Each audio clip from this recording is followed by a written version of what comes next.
I am not my bank account was probably the biggest things that I was saying.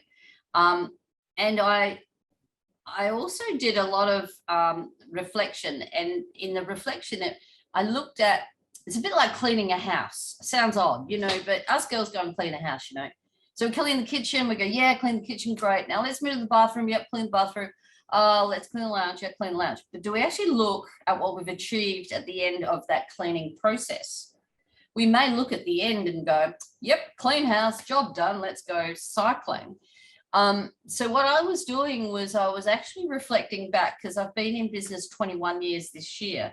And at that point, I'd been in business around 10. And so I just kept reflecting into those 10 years. Okay, what have I achieved? What were the hurdles that I overcome? And how did I do that? And giving myself a little bit of a pat on the back. It's a bit like, you're all right, Annette. You know what to do. Trust yourself.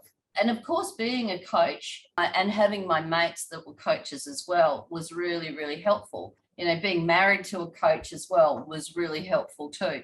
The other thing is, and, like you're highly successful in this, is networking, maintaining your networks, because when you're having that difficulty, that deficit time, you feel like shamed. And I remember having a really nice Mercedes and I wouldn't drive it because I felt shame and I'm embarrassed. So I wouldn't drive it. I left it in the garage and I sold it eventually to a friend of mine.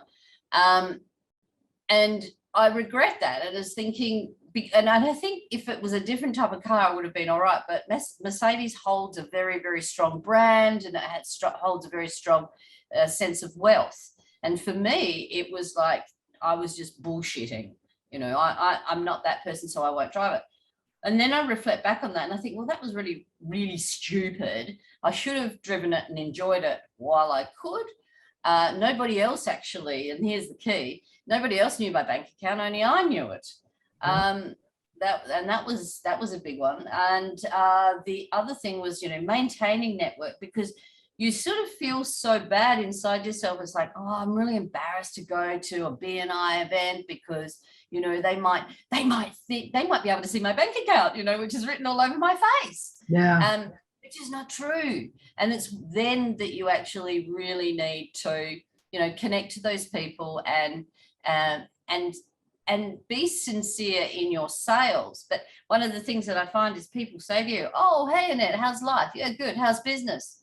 And I often go, when they ask how's business, what do they really want to know? Do they want to know about my bank account? Do they want to know if I'm busy? Do they want to know if I'm doing, why did they ask that question? And during that time, I was very challenged by how's business.